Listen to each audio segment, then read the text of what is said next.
Welcome to WebDM. I'm Jonathan Pruitt. This is Jim Davis. Today we're going to pick his brain, find out what it takes to be a DM. We're going to be talking about treasure, so let's see what we can dig up together.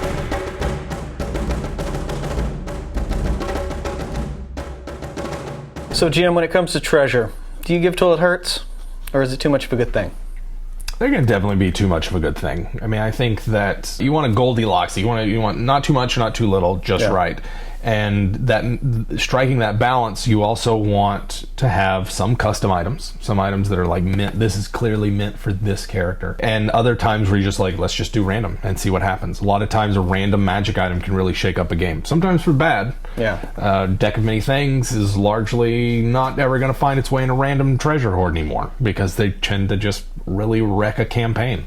But it also can be kind of awesome. But also can be fun. As always, you should never feel ruled by the dice. You should never feel like, as a DM, that, well, the dice said that and I can't say anything else about it. So when rolling up random treasure, if there's something that comes up that's like, this would really break the game.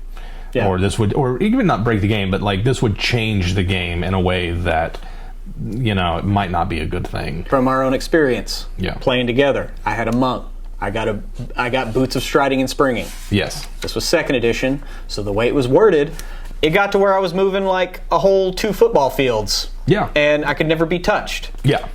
And so what did that lead to? Animosity with the DM. Animosity with the DM. He threw a gel at, what was that, a jelly? Black pudding. It was black pudding. Yep. Yeah, trying to kill it, and he destroyed every magic item I had. Except the boots. Except for the boots. Absolutely. You know, it wasn't the DM then, but how I would handle it now is just set you aside and say, hey man, you're moving quite fast and I feel like I can't challenge you. Yeah. Maybe let's tone it down. Yeah. Like, is there a way that we can tone it down so that you can still be super fast but still feel like you can be challenged? I would have been amenable to that. Yeah. So I think with treasure, what you want is you want to make sure that there's enough of it that the players are interested, that they feel like that they are, no pun intended, getting their money's worth out of the adventure.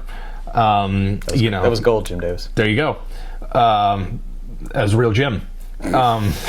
There's what you want is, are there no clerics in the party? Then there needs to be a lot of healing potions in your treasure. Or a wand of that. Or a wand of that. Yeah. Are there not a lot of beefy fighters? Then maybe an item that summons some for you.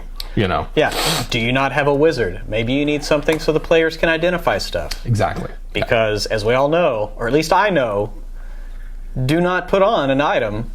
Do not put on an item until you have properly identified it. Yeah. Otherwise, you'll spend an entire campaign being possessed by a demon. Bro, that was one of the best campaigns I've played. It was epic. It was epic. Yeah. But oh man. But you can do that when you're running a campaign with just 2 other people. Yeah, yeah. If it's a bigger group, it's kind of hard to say, like, we're going to split this campaign because your paladin was just possessed by a demon. Right. Yeah. And Yeah. You son of a bitch. That's all right. It's good times. Some metagaming is going to happen. It just is. And I think that instead of saying no metagaming ever, you say, it's going to happen. We're trying to make a big deal out of it. Don't try to act too much on it. And when I say metagaming, I'm talking about specifically using the information that your character wouldn't know to make in-character decisions. Right. There's a lot of ways in which you can approach gaming as, am I playing as a character? Am I the actor in this story? Am I pretending to be this character? Or am I one step removed and saying, like, well, I'm going to pretend like this is a story I'm crafting. Right. And that's where metagaming can kind of creep in, and you can say, like, well, I want it to be cool for my character to go through this, or I want it to be fun. I think it'd be fun if this happened to my character, as opposed to what would my character do right now. Thanks again for watching WebDM. We're going to have new ones every Wednesday. Tell your friends. Come back next week.